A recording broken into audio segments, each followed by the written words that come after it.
मित्रों नमस्कार। आज मेरे वीडियो का विषय है भारतीय सभ्यता और संस्कृति के इतिहास के अध्ययन की प्रासंगिकता। जैसा इतिहास के विद्यार्थी जानते ही हैं, इतिहास एक शब्द है किंतु उसके वो एकांगी नहीं है, उसमें अनेक अंग हैं इतिहास के, और उन अनेक अंगों में सांस्कृतिक इतिहास भी एक महत्वपूर्ण है। कई बार उसको सामाजिक सांस्कृतिक के साथ जोड़ते हैं और कभी सामाजिक आर्थिक जब जुड़ जाता है तो फिर वो कल्चरल एस्पेक्ट थोड़ा सा इग्नोर हो जाता है। मुझे भारतीय संस्कृति के अध्ययन का भरपूर अवसर मिला और मॉडर्न हिस्ट्री का होने के बावजूद भी मुझे भारतीय संस्कृति में अनेक कोर्सेज अपने जीवन काल में करने पड़े। तो मैं अपने एक एक्सपीरियंस के साथ भी एक बात शेयर करना चाहूँगा और आगे की जो वीडियो है मैं कुछ भारतीय संस्कृति के विभिन्न एस्पेक्ट्स पर बातचीत करूंगा, क्योंकि लंबे समय से ऐसा लग रहा है कि सांस्कृतिक इतिहास कहीं उपेक्षा का शिकार तो नहीं हो रहा है, और अगर सांस्कृतिक इतिहास पढ़ाया भी जा रहा है तो मुझे उसमें कई बार अनेक विसंगतियां भी नजर आती हैं। तो किस तरह से एक संतुलित और एक ऑब्जेक्टिविटी जो जिसकी मैं बात करता हूँ अक्सर हिस्ट्री में वस्तुनिष्ठता, तो वस्तुनिष्ठता के साथ किस तरह से संस्कृति को समझा जा सकता है। क्योंकि जैसा आप जानते हैं कि संस्कृति और इतिहास इनका गहरा संबंध है। इतिहास के बिना संस्कृति की व्याख्या हो ही नहीं सकती। भारतीय संस्कृति को यदि समझना है तो ऐतिहासिक परिप्रेक्ष्य में समझना होगा। भारतीय संस्कृति पर बहुत लोगों ने बहुत बातें कही हैं, किंतु 20वीं सदी के दो बड़े जिनको कहेंगे फिलोसॉफी ऑफ हिस्ट्री के ज्ञाता, जिन्होंने हिस्टोग्राफी में काम किया, जिनका नाम है वर्ल्ड वाइड, उसमें एक सर्वोपरि नाम आता है जो जर्मन फिलोसफर था स्पेंगलर का, जो सांस्कृतिक इतिहास पे बात करना चाहता है, और दूसरा नाम आता है टॉइनबी का, जो एक ब्रिटिश हिस्टोरियन था। और उसने जो इतिहास है इसको उन्होंने एक लंबा चौड़ा एक सीरीज लिखी है, ये स्टडी ऑफ हिस्ट्री, जो 12 खंडों में है, 12 वॉल्यूम में है। जबकि स्पेंगलर ने किताब लिखी है, उसका है द डिक्लाइन ऑफ वेस्ट, वो 2 वॉल्यूम्स में है। तो स्पेंगलर ने इतिहास को कल्चर के माध्यम से समझने का प्रयास किया है, और उन्होंने ये माना है कि जो ह्यूमन कल्चर और सिविलाइजेशन है ये हिस्ट्री है यही। और उन्होंने एक चक्रवादी व्याख्या की, अक्सर कर हम हल्की बात करते हैं लेकिन वो बहुत गहरी बात है, किंतु उन्होंने ये कहा कि जो संस्कृति है वो जन्म लेती है, वो युवा होती है, उसका उत्कर्ष काल आता है, और चौथा काल उसका जो है पतन का काल होता है। और स्पेंगलर ने अपनी किताब डिक्लाइन ऑफ वेस्ट में यही बताने की कोशिश की है कि किस तरह से पश्चिमी संस्कृति जो है विकसित हुई है और उसका किस तरह से एंड होगा। अब उसकी भविष्यवाणी सही निकली ना निकली अलग बात, लेकिन उन्होंने संस्कृति और सभ्यता को महत्वपूर्ण स्थान दिया है। और भारतीय संस्कृति के संदर्भ में जहां तक स्पेंगलर बात करता है, तो स्पेंगलर जो है बहुत ज्यादा उन्होंने नहीं लिखा भारतीय संस्कृति पर, लेकिन उन्होंने भारतीय संस्कृति पर भी कलम चलाई है। और उसमें जो उन्होंने बात करने की कोशिश की है, उनके जो मतलब निष्कर्ष हैं, उन निष्कर्षों में सबसे बड़ी बात ये कही कि भाई जो इंडियन कल्चर है ये मतलब बहुत ही इंपॉर्टेंट है, लेकिन सबसे बड़ी चीज ये है कि जो इंडियन कल्चर, इसमें spirituality is dominant over history, मतलब इतिहास के ऊपर जो स्पिरिचुअलिटी है वो हावी है। इसलिए इतिहास का जो सही तत्व है वो छुप जाता है। जैसे वो कहते हैं, भारतीय संस्कृति के बारे में बात करते हैं कि इसलिए भारतीय संस्कृति का अध्ययन स्पिरिचुअलिटी के रूप में ज्यादा किया जाता है, इतिहास के रूप में कम। इस तरह से वो अपने लेखन में रोल ऑफ बुद्धा को काफी वो हाईलाइट करते हैं, और बुद्धा का जो रोल है उसे एक आध्यात्मिक और भौतिक का मिक्सचर के रूप में उसे वो देखते हैं। इसके अलावा भारतीय संस्कृति के बारे में कहते हैं कि यहाँ देवताओं के बहुत अधिक हैं, और तो और जो इनके पूर्वज हैं उन पूर्वजों की भी ये पूजा करते हैं। इसके अलावा उनका कहना था कि जो यहाँ का सोच है इतिहास और संस्कृति के बारे में, ये पराभौतिक ज्यादा है और भौतिक कम है। तो ये उनकी अपनी एक समझ थी, किंतु साथ में उसका एक कॉन्फिडेंट रिमार्क था कि भारत के पास अकूत सांस्कृतिक संपदा है, और ये जो जबकि यहाँ की कॉम्प्लेक्सिटीज भी है, कुछ कॉम्प्लेक्स स्थितियां भी हैं। सपोज कास्ट सिस्टम है, एट ए टाइम ये एक बहुत सिस्टम जैसा लगता है, बहुत अच्छा सामाजिक व्यवस्था है, किंतु इसमें जो है कॉम्प्लेक्स वेज भी लगातार हैं। तो जो कॉम्प्लेक्सिटी है उसकी respective of that India has immense cultural wealth, ये रिमार्क था स्पेंगलर का, जो एक जर्मन इतिहासकार था। दूसरे इतिहासकार जिनके बारे में बात कर रहा हूं वो है टॉयनबी। टॉयनबी का जो पूरा नाम है वो है अर्नोल्ड टॉयनबी। टॉयनबी ने यूं तो बहुत कुछ लिखा है और ये दोनों लगभग समकालीन हैं, किंतु स्पेंगलर की डेथ 1938 में हो गई और उन्होंने जो किताब लिखी थी डिक्लाइन ऑफ वेस्ट, वो 2 वॉल्यूम जो उसके थे, एक 1918 में और एक 1922 में प्रकाशित हुआ और 1938 में उनकी मृत्यु हुई। इन्होंने जो काम किया है टॉयनबी ने, उन्होंने लिखना ही जो ये स्टडी ऑफ हिस्ट्री है ये 1934 में लिखना शुरू किया और 1961 तक उन्होंने लगभग ये पूरे 12 वॉल्यूम कंप्लीट कर लिए। और इन 12 वॉल्यूमों में टॉयनबी ने 26 सिविलाइजेशंस की स्टडी की है। वो भी मानते हैं कि जो सिविलाइजेशन है ये महत्वपूर्ण है, इतिहास को सिविलाइजेशन के माध्यम से ही समझा जा सकता है। और जो 26 सभ्यताओं का उन्होंने अध्ययन किया है तो उनके उत्कर्ष का, डिक्लाइन का, इन सब अंगों को उन्होंने डिस्कस किया है। लेकिन इनका जो है सबसे बड़ी चीज है, टॉयनबी जो है जो इंडियन सिविलाइजेशन और कल्चर है इसके बहुत बड़े प्रशंसक हैं। तो वो कहते हैं कि यहाँ की संस्कृति में प्रोफाउंड स्पिरिचुअल और फिलोसॉफिकल एलिमेंट्स हैं, फिलोसॉफिकल और स्पिरिचुअल फोर्सेज हैं जो संस्कृति को समझने में सहायक हैं और बड़े पूरे ग्लोबल यूनिटी के लिए इनका जो सोच है, भारतीय संस्कृति में जो व्यवस्था रही है वो बहुत उपयोगी हो सकती है। टॉयनबी कहते हैं इंडिया एक कंट्री नहीं है, ये अपने आप में एक सारी दुनिया है। क्योंकि इसका कारण यह है, वो इसलिए कहता है कि हमारी संस्कृति की विशेषता है अनेकता में एकता। और किस तरह से जैसे हम कंपोजिट कल्चर की बात करते हैं, this composite culture is uniqueness of Indian culture. तो इसलिए उन्होंने कहा है कि Toynbee considers India a whole world rather than just a nation. Bharat एक राष्ट्र नहीं बल्कि एक दुनिया है। इसके अलावा उन्होंने खासतौर पर यहाँ के जो तत्व, अहिंसा का तत्व जो यहाँ की संस्कृति में रहा, उसके लिए तो उसने यहाँ तक कहा है कि ये एक ऐसा तत्व है जो कि वर्ल्ड सोसाइटी को, पूरी ह्यूमन सोसाइटी को प्रभावित कर सकता है और तमाम जो विसंगतियां समाज में व्याप्त हैं उनसे मुक्ति प्राप्त की जा सकती है। तो इस तरह की उनकी भावना भारतीय संस्कृति के बारे में थी। हाँ, वो ये कहते थे कि spirituality and tolerance both are the important elements of Indian culture. अब आप देखेंगे इस टॉलरेंस की हम बात करते हैं, वो टॉलरेंस कहाँ है, किस स्थिति में है, क्योंकि हम कहते तो हैं, वर्णन तो करते हैं कि we are tolerant, but to not extent we are tolerant because the world conditions sometimes press you to leave all such things. तो ऐसी स्थिति में क्या है कि उन्होंने कहा है कि यहाँ एक तो विशेषता यह है कि जो भारतीय संस्कृति है ये पूर्व और पश्चिम को ब्रिज कर सकती है, उसके एक सेतु के रूप में काम कर सकती है, जिससे कि संस्कृति को और अधिक प्रभावी बनाया जा सकता है। इसके अलावा उन्होंने जो भारतीय संस्कृति के बारे में कहा कि यहाँ के जो संस्कृति है इसमें आध्यात्मिकता और भौतिकवाद के बीच सेतु कायम किया हुआ है। ऐसा नहीं है कि पूरी तरह से भौतिकवाद को इग्नोर किया गया है, बल्कि यह कि फिलॉसफी एंड थॉट्स में मेटेरियलिज्म भी लगातार स्थान बनाए हुए है। सबसे बड़ी बात उन्होंने जो कही कि भाई जो इंडिया है, यहाँ की जो कल्चरल हिस्ट्री है, there is continuity in cultural history.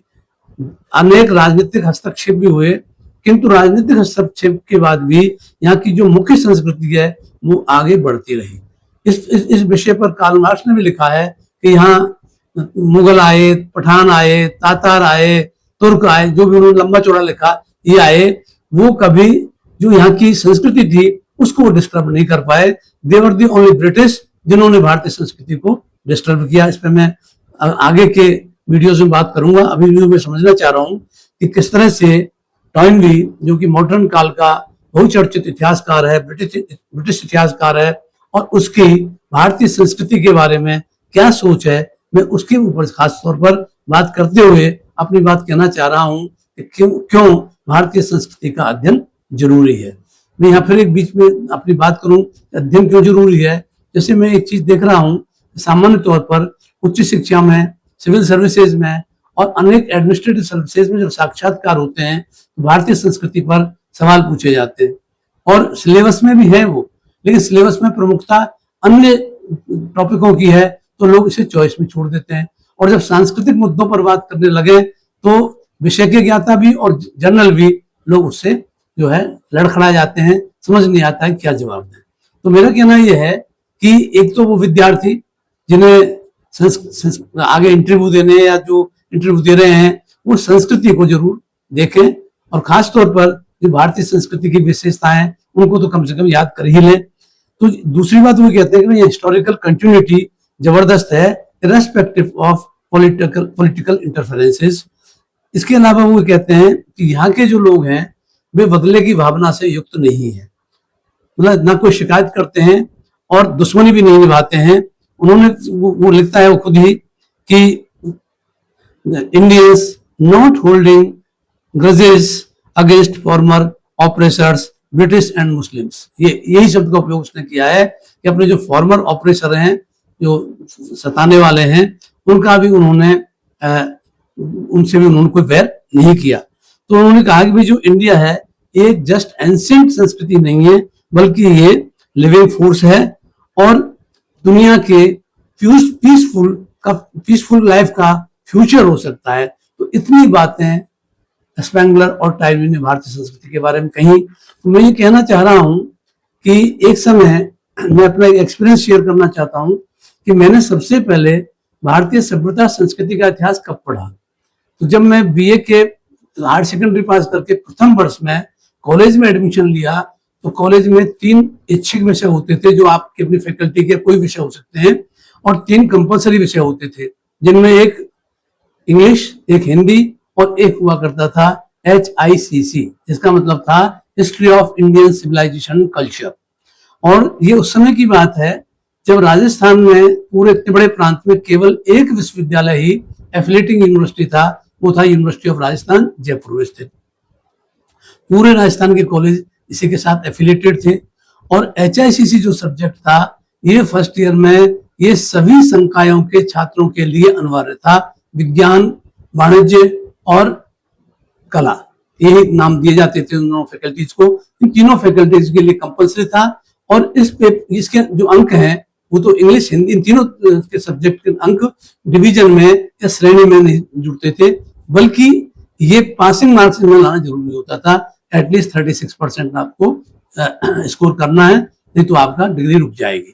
तो HICC बड़े महत्वपूर्ण सब्जेक्ट था। इसके साथ में एक सब्जेक्ट और चलाया गया फिर जो कुछ जगह चलता था, बहुत in very few colleges, particularly Jaipur के जो कॉलेज थे वो भी यूनिवर्सिटी के अपने कॉन्स्टिट्यूएंट कॉलेज, उसमें से महाराजाज कॉलेज में एक जनरल एजुकेशन का पेपर भी चलता था। मुझे जनरल एजुकेशन पढ़ाने का भी अवसर मिला। ये मैं महाराजा कॉलेज में पढ़ा चुका हूँ, महारानी कॉलेज में पढ़ा चुका हूँ। इवन कॉमर्स कॉलेज में क्या था कि जो फॉरेन स्टूडेंट्स आते थे, खासतौर पर अफ्रीकीज, अफगानीज एंड ईरानीज, उनके लिए एक पेपर था IC, इंडियन कल्चर। तो वो इंडियन कल्चर भी कॉमर्स में मैं ही पढ़ाता था। तो मुझे इंडियन कल्चर और HICC पढ़ाने का काफी अनुभव रहा। फिर मैं ये जो फर्स्ट ईयर में जो चलता था HICC, मैं इस पे अगर बात करूं तो इसका जो कोर्स था एक कैप्सूल फॉर्म में इस तरह से बनाया गया था ताकि उससे बच्चे लाभान्वित हो सकें और आप जिस देश में रह रहे हैं उस देश की संस्कृति से आपका पूरा परिचय हो सके। ये सबसे महत्वपूर्ण बात उसमें थी। और उसी की तुलना में जैसे एक समय और आया जब एक जगह में काम करता था, वो डीम्ड यूनिवर्सिटी बनी थी, मैंने उनको एक आइडिया और दिया था कि भाई HICC आप रखना चाहे रखिए। तब तक HICC हटी नहीं थी, ये 1965 में शुरू हुई थी और ये लगभग 2000 के आसपास ये इसका पढ़ाया जाना क्यों बंद हुआ इस पर भी अलग से बात की जा सकती है, लेकिन वो बंद हो गया। और अब जो बच्चे हिस्ट्री के वो तो किसी न किसी रूप में भारतीय संस्कृति कहीं पढ़ लेते हैं, लेकिन जो स्टूडेंट्स साइंस और कॉमर्स के हैं उनको भारतीय संस्कृति का कोई इल्म नहीं होता है। तो मेरा कहना यह है कि इस तरह का उपयोगी विषय पुनः स्नातक स्तर पर अगर आरंभ किया जाए तो वो काफी सही होगा। तो जो मैं बात कर रहा था कि जो हमने जो HICC पढ़ी थी उसमें जो कोर्सेज थे, वैसे तो बहुत विस्तार से बात करूंगा तो बात लंबी हो जाएगी, क्योंकि केवल HICC के पाठ्यक्रम पे भी एक पूरा वीडियो बन सकता है। किंतु मैं जो खास बात कहना चाह रहा हूँ कि जो HICC है, इसमें सबसे बड़ी भारतीय संस्कृति की विशेषताओं का एक अध्ययन होता था, जिसमें जितनी, चाहे वो अनेकता में एकता है, चाहे वो आध्यात्मिकता है, और उसमें भौतिकवाद भी है, उसमें सभी तरह की दर्शन उनकी बात होती थी। इसके अलावा पुरुषार्थ की बात, गृहस्थाश्रम, गृहस्थ के 3 ऋण, वर्णाश्रम, 16 संस्कार, विवाह 8 प्रकार के, इन सब पे बात होती थी। काम, क्रोध, मद, मोह, लोभ, इनको त्यागने की बात होती थी। ऐसे अनेक तत्व थे जो भारतीय संस्कृति की विशेषता के अंदर पढ़ाए जाते थे। एक चैप्टर था, एक मतलब टॉपिक था, यूनिट थी पूरी। दूसरी यूनिट थी आधारभूत धार्मिक विचार, जिसमें वेद, उपनिषद, गीता, योग, जैन और बौद्ध धर्म को के जो सैलेंट फीचर्स हैं वो उसमें बताए जाते थे। इसके अलावा तीसरी यूनिट थी मध्यकाल में सांस्कृतिक समन्वय, सूफी और भक्ति आंदोलन, इस्लाम का भारतीय सभ्यता संस्कृति पर प्रभाव, मुस्लिम समाज पर हिंदू सभ्यता का प्रभाव, साहित्य, स्थापत्य, चित्र, संगीत, बागवानी, उद्योग, ये सब का किस तरह से जो है भारतीय संस्कृति और मुस्लिम्स के साथ समागम होता है। फिर नेक्स्ट यूनिट थी भारतीय पुनर्जागरण 19वीं सदी, जिसमें विचारधारा पे बात हुई, प्रवृत्तियां क्या थी, कारण क्या थे, खासतौर पर ब्रह्म समाज, जिसमें राम मोहन राय, देवेंद्रनाथ टैगोर, केशव चंद्र सेन, प्रार्थना समाज, जस्टिस रानाडे, आत्माराम पांडुरंग, इसके अलावा आर्य समाज, स्वामी दयानंद सरस्वती, थियोसॉफिकल सोसाइटी और रामकृष्ण मिशन, स्वामी विवेकानंद, रामकृष्ण परमहंस आदि के ऊपर वो टॉपिक था। इसके अलावा जो नेक्स्ट टॉपिक था वो था भारतीय साहित्य परंपरा, जिसमें आदि काव्य रामायण महर्षि वाल्मीकि का, इसके अलावा महाभारत, कालिदास का पूरा साहित्य, जिसमें उनके नाटक और जो भी महाकाव्य और खंड काव्य जो भी रहे, इसके अलावा तुलसीदास और रविन्द्रनाथ टैगोर। तो इस तरह देखते हैं हम कि प्राचीन से लेकर आधुनिक काल तक को उसमें जोड़ा गया था।